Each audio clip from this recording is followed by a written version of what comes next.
All right, guys, it's early morning, Sunday. Sunday, August 22nd.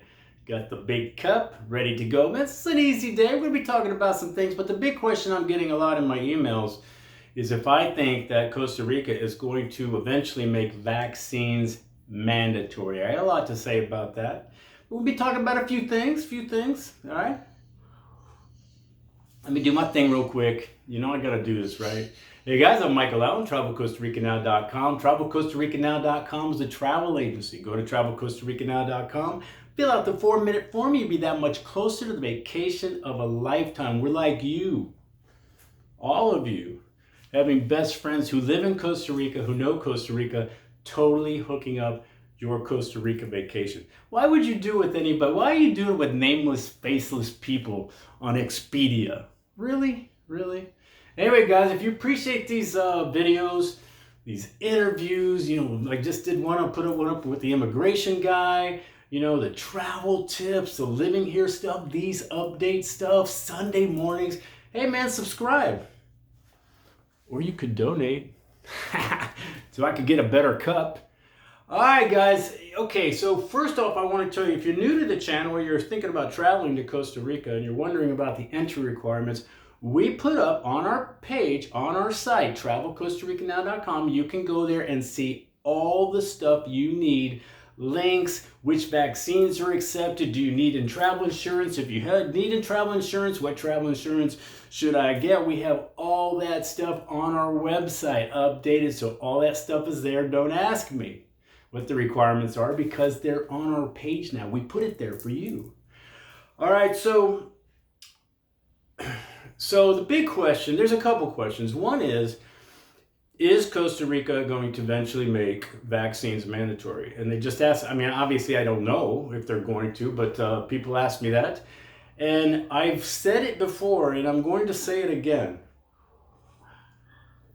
I don't see it happening. They would literally be stupid at this point to make vaccines mandatory for tourists to come in this country. Because you know what? Probably where you're watching this, your country's the one that's fucked up. It's your country. It's you, Australia. It's you, Canada. It's you, United States. It's you, France. It's you, Germany. Why would Costa Rica, who is trying to bring people down here with tourism and with people trying to get them to live here with those new tax incentives they're trying to do, they want you. They're glad your country's fucking up. You know what I mean? They want you. Why would they do that? They would literally be shooting themselves in the foot. Not that Costa Rica can't do that. They've made some stupid ass decisions in the past on a lot of things. But I don't know. I think this is a perfect opportunity for them to go, hey, we're making you get to have your own choice whether you have the vaccine or not. Now, the only thing that would change that, I think, is some serious pressure from the world, because, the United States has a lot of influence. Hell, even China has a lot of influence here. But so unless some major things happen in the world with this whole clusterfuck they call COVID, I just don't see it happening because they want you to come here. They're happy you're pissed at your country, and I know you're pissed at your country because you want to live here. A lot of you want to live here, man. All right. The other question is, how is Costa Rica? How are they reacting to all this? What are they like when you walk the streets? Like if you don't wear a mask or that kind of thing, because I didn't really know this until I was going to do this video and I kind of was looking at a few things. Man, you guys are still fighting over all that? You still got people calling you names, calling you a murderer, or if you're not wearing a mask. Okay, they don't do that here. Now, I will admit, since this whole Delta thing has been going on, I have noticed an uptick in people wearing masks. And I went to the bank last week, and when I go, you have to wear the mask in the bank. And I do that. I honor that.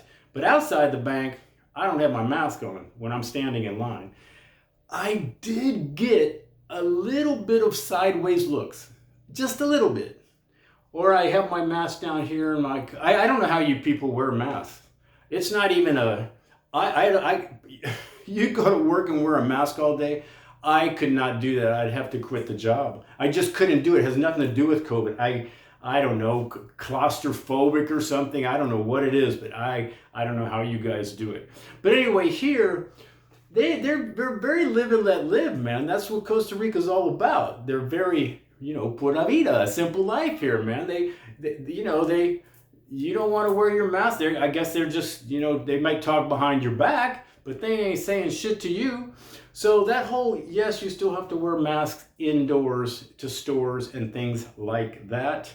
I think I told you before, I did go into a doctor's office without a mask. They didn't say anything to me because I had forgot to put it on. But so the whole, they kind of let you do what you want to do. So no one's yelling at you while you're walking down the street not wearing a mask, because a lot of them aren't wearing them either. But again, with this whole Delta thing, I have noticed an uptick in people wearing masks. Like at the gym, I go to the gym every morning. Nobody wears a mask in the gym, and there's a lot of people in there. So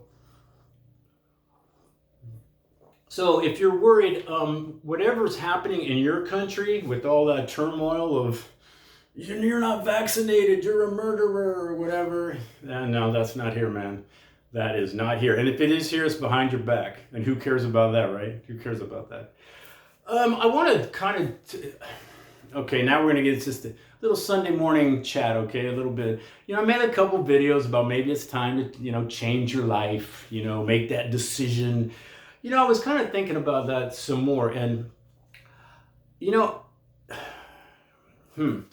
the best way to combat outside influences or the outside is through the inside, right? You gotta get in here, find your happiness here, find your truth here.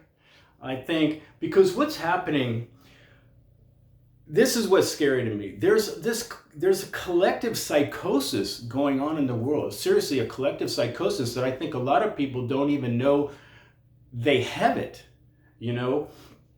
It's kind of like, the opinion of 10 million people has no value if none of them know anything about the subject. You know what I mean? So 10 million people can say something, but if they don't know anything about it, what are they saying? A long time ago, somebody said, I don't know if it's a quote, someone was saying, like, if there's a large majority that agrees on something, it's probably wrong. So I've always kind of had that in the back of my head. I kind of like to be that minority thinker type of thing, but this toxicity thing that's going on, you just hear things and you don't know. If you're turning on CNN or Fox or somebody or news, you're just hearing that. You don't know. You're not watching things, and you get filled with these ideas. You spread these ideas, and you don't even know you might be kind of spreading toxic stuff that you don't really know what what you're talking about. And we get this in our head. You get it, and then other ideas come that kind of go with what you're already thinking. They attach themselves, and you just have this toxicity. It's kind of unconscious. It's literally kind of unconscious in your thinking. If you don't know something, you're just hearing things. You're not really sure. You have a lot of misinformation out there. But we all know the internet. Here's a great example. I don't know what the age of my audience is, and I don't know how much they spend time on the internet or maybe cruising around the internet. Go to the internet and just type in "the world is flat" on videos, and start watching videos about that the world is flat, and keep watching them. You will start thinking, shit, this sounds like this could be true. There's a lot of people that believe the world is flat. You know that, right? Have you done this? So you see these things and people get attached to this stuff, and they're talking to other people that say, yeah, the world is flat. You get, you're bombarded with this. You're watching videos about it. People are talking about it. You're in Facebook groups about it. And man, it gets in your head. The world is flat. Well, I saw it a little bit when I did my April Fool's joke. I saw what happens when just a little bit of misinformation can get out there and what it does. So I'm just saying that you got to work, these outside things that are happening, man, you got to go inside, I think. You got to go inside. You have to, I would say declutter. I would say turn off the screens. If you don't believe me, turn off, don't watch news. No news, no Yahoo news feed, nothing about the news. Maybe turn off all your screens for 1 week. You might have a little bit of anxiety the first couple of days. It's almost like stopping drinking, you know. That first day's a bitch. But you get over that anxiety. Don't turn on anything for like a week. Your mind gets a lot less clear. You are not getting this cluster of crap all the time fed to you at the water cooler, at your job, and every other place, or on the internet, or on the news. You know, the death toll and the vaccine and all this stuff, man. Just turn off for a while and see what happens. That's what Costa Rica does for me, kind of. It's like a turnoff to all this. I don't see all this stuff, man. I have to actually go look around on the internet to see what's happening in Australia. What the hell, Australia? What the hell? Canada, man, United States, what are you doing, man? You guys are getting scary. All right, guys, man, turn off your screens for a couple days and see what happens. You are going to be able to breathe. Anyway, guys, enjoy your Sunday. I will. Things are going to pop up. My videos, man. If you're thinking about living or traveling anywhere, you should do your homework. I'm going to put my videos against anybody that makes videos in Costa Rica. Anybody. For perspective, a little bit different perspective, experience, all that. So check them out. You got nothing else to do today because you're turning off the other screens. Don't turn off my screen. You got to watch my stuff, but just don't watch anybody else's. Anyway, guys, I'm Michael Allen, travelcostarica.com. Peace. Have a good one, man.